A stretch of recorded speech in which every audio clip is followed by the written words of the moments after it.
Like we've been telling you, one good news that's come in is on the macro front here in India, because we're looking at CPI inflation really behaving itself. The question is whether it will continue.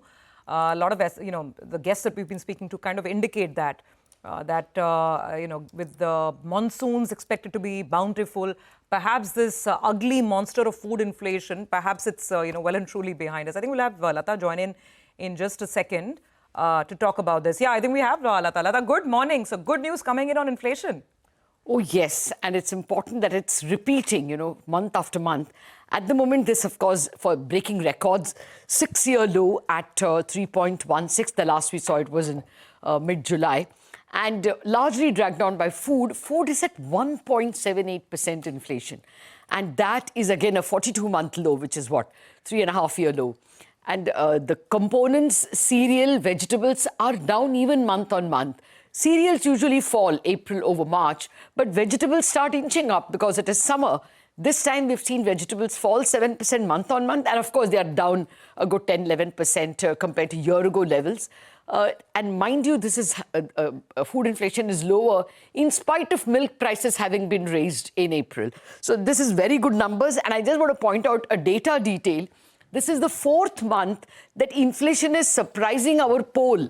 It's from January, we have seen the numbers coming below our poll. This time the poll was 3.2. It's coming at 3.16, not much lower, but still importantly lower. Now, core inflation is another number I should mention. At it's actually at 4.1. But if you take away gold and silver, then it falls to 3.4. So there are really no complaints even about the components. If you're getting a sub 4% number all through, it looks like it's going to be surprising below economists' expectations for the rest of the year as well. For instance, in April, May, June, the Reserve Bank's forecast is 3.6. Now, first month, you have got April 3.16. The current one, May, is also expected to come in at 3.16. In fact, Goldman Sachs tells us that their number is 2.9 for the current month, May. Almost all economists believe that the Reserve Bank 3.6 will not be met at all. It will be a good 40-50 basis points lower, the average for April, May, June. So what does that mean? Everyone is going to lower their full-year forecast, and many of them already have. Kotak and ICRA, for instance, have cut their full-year CPI to 3.5. Earlier number was 4%. Reserve Bank's number is also 4%. MK and HDFC Bank, other economists we spoke to, are poised to cut it to 3.7. So all this means where will the repo rate stop? Of course, a cut is there on June 6th, but there are small noises that it could be a double cut.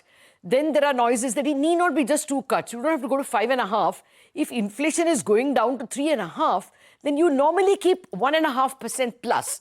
So 3.5 plus 1.5, the Reserve Bank can go all the way to 5.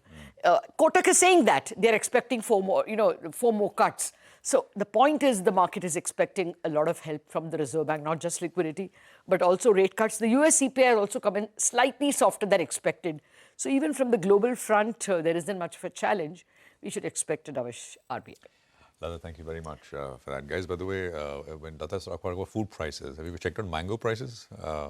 It doesn't show up. Every time I open my quick commerce apps. No, don't go to quick commerce. I'm talking about you got to go to the market. The real market. Okay, fine, yeah. Which one are you talking about now? 1600 for what? Which variety? No, I you got to be specific. No, I get because they're all there now in the market. I mean, Hapus, Safeda, there's Alfonso, of course. I only stick to people who bring gifts home. When it comes to me too, they bring. I don't try to buy it. I'm looking, ma'am, for a gift. All right. Well, it's really a bountiful season. Yeah. It's a good harvest this time, and unlike the last year, actually, as far as mangoes.